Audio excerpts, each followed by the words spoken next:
Assalamualaikum warahmatullahi wabarakatuh. Berjumpa lagi di channel Dinde Lucky Plant ya, channelnya pecinta tanaman hias. Oke teman-teman, bagaimana kabarnya teman-teman hari ini? Semoga teman-teman semuanya dalam keadaan baik ya, sehat walafiat ya. Oke, untuk kesempatan kali ini ya, di video kali ini saya masih membahas seputaran tentang stek daun sansevieria ya. Kali ini saya mempunyai pohon hibrid sansevieria hibrid kasih ya, hibrid kasih ini adalah silangan dari Lady Charm X Bella ya, kalau nggak salah ya, seperti itu ya teman-teman. Mohon dikoreksi ya para suhu, para senior ya. Ini hibrid kasih Lady Charm X Bella kalau nggak salah ya. Sini saya akan membredel ya untuk mengupas tuntas tentang stek daun sansai ini ya. Oke teman-teman, tanpa berlama-lama marilah kita bredel ya pohon ini ya. Bismillahirrahmanirrahim. Teman-teman udah tahu kan caranya, di video saya sebelumnya udah saya perlihatkan cara membredelnya seperti ini ya. Bismillahirrahmanirrahim. Nah, ini daun yang paling tua ya, bawah ini daun tua ya. Nah teman-teman sambil dipotek kayak gini ya. Nah ini adalah daun yang paling tua. Daun yang paling tua itu yang paling bagus ya digunakan untuk stek daun ya teman-teman ya. Daun yang paling tua paling bagus, biasanya yang paling tua itu berumur panjang, awet ya teman-teman ya. Beda dengan yang muda ya. Kalau yang muda itu biasanya rentan busuk teman-teman. Nih, jika sudah seperti ini, biar enak kita potong aja. Nah, ya. Ini ya. Kita bredel semuanya teman-teman ya. Tuh. Enak kalau kayak gini, gampang ya. Tuh. Kita bredel semuanya ya. Semuanya kita bredel satu persatu. Nih gampang banget teman-teman ya. Ini kalau misalkan kita buat indukan stek daun, jika sudah beranak bisa berapa ratus pohon yang dihasilkan ya teman-teman ya. Nah ini kenapa saya bredel ya, ini karena performanya kurang bagus ya teman-teman ya. Mendingan saya bredel aja untuk dijadikan indukan untuk mencari yang varigata ya, insya Allah ya teman-teman. Nah udah ya teman-teman, ini udah saya bredel semuanya ini ya. Tuh, ini yang paling hijau tuh yang paling tua teman-teman.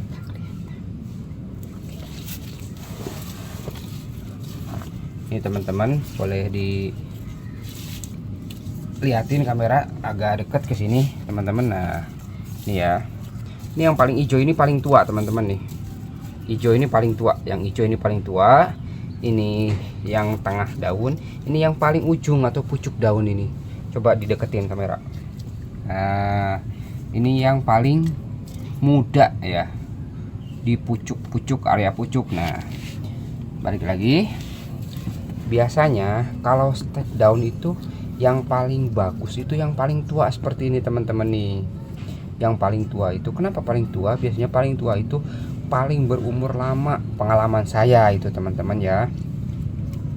Ya kayak kelapa lah, kalau yang paling tua itu santannya paling bagus ya teman-teman. Ini yang paling tua itu biasanya pengalaman saya itu paling bagus, dengan catatan tanamannya sehat, tidak sakit ya. Kalau tanaman sakit ya kemungkinan besar itu cepat busuk. Nah yang kedua lagi, ini yang tengah-tengah, yang tengah-tengah juga cukup bagus. Di sini saya ambil yang paling panjang ini teman-teman nih. Yang paling panjang ini kurang lebih satu jengkal, ini berapa ya, 20 sentian ya. Di sini kita itu bisa membaginya menjadi 3 bagian teman-teman. Enggak harus satu batang ditancepin seperti ini.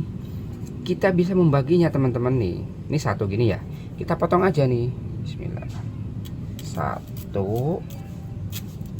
Nah, dua. Nah kan jadi 3 bagian nih teman-teman tuh. Satu batang bisa menjadi 3 bagian teman-teman. Tapi ingat, Kalau seperti ini kan lukanya banyak, ini terluka, ini terluka, ini terluka, ini terluka.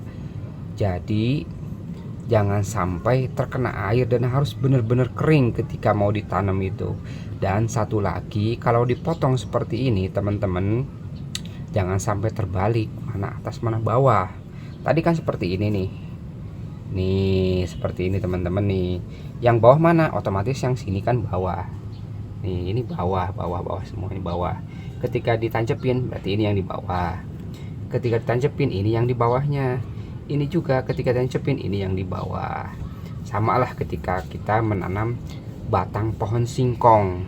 Seperti itu ya teman-teman ya. Nggak boleh kebalik. Kalau kebalik kemungkinan nggak bakalan tumbuh teman-teman ya. Usahakan seperti ini. Jadi untungnya kalau misalkan mempunyai batang daun sansevieria yang panjang, kita dapat memotongnya menjadi beberapa bagian. Untung sekali teman-teman ya.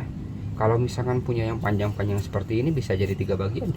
2 batang aja bisa menjadi 3 bagian. Dan si daun yang pendek-pendek ini kemungkinan anaknya tuh roset-roset. Pengalaman saya itu ya, daripada yang daun panjang seperti ini. Selain dari cara menanam, juga dari si ukuran daun juga berpengaruh ya teman-teman ke kualitas anak yang dihasilkan. Nah ini kalau yang pucukan ini saya kurang ini ya, kalau menurut saya kurang rekomendasi, karena jika yang daun muda ini seperti ini ya cepat busuk teman-teman kalau misalkan kita tancepin untuk stek daun. Jadi kalau kita mempunyai tanaman sanse untuk dijadikan stek daun, nggak boleh asal. Misalnya kita punya tanaman sakit, daripada kita buang mendingan kita buat stek daun aja. Nah itu juga kurang bagus teman-teman ya. Harus tanaman yang benar-benar sehat. Cuman kalau misalkan yang performnya bagus ya sayang teman-teman ya, yang performnya kurang bagus kita perbanyak gitu. Boleh ya teman-teman, untuk mencari variegata boleh, untuk menghasilkan anak yang lebih banyak juga boleh teman-teman ya. Ya sekali lagi teman-teman ya, jika teman-teman pengen lebih banyak lagi, satu daun yang panjang ini bisa dipotong-potong, tapi lukanya ini harus kering ya teman-teman. Minimal kalau luka kayak gini 2 kali 24 jam ya teman-teman, 2 hari ya, 2 hari 2 malam diemin dulu ya di tempat yang adem, yang sejuk, yang kering gitu ya teman-teman. Jangan terkena air. Ada teman-teman yang lain atau senior-senior yang memakai obat untuk menutup luka, ada yang memakai lilin, ada yang memakai sejenis fungisida juga nggak apa-apa teman-teman. Bahkan ada yang memakai perangsang akar pun teman-teman, ada, tergantung selera teman-teman ya. Saya sih nggak pakai apa-apa, sini cuman didiemin aja gitu, ketika udah kering ya udah saya tancepin begitu ya. Karena tanaman sansevieria ini termasuk jenis tanaman yang gampang untuk dibudidayakan teman-teman. Oke teman-teman, untuk kupas tuntas tentang stek daun sansevieria ini cukup sampai di sini saja teman-teman ya. Kurang lebihnya mohon dimaafkan. Semoga bermanfaat untuk teman-teman pemula ya. Semoga bermanfaat untuk semuanya. Terima kasih. Wassalamualaikum warahmatullahi wabarakatuh.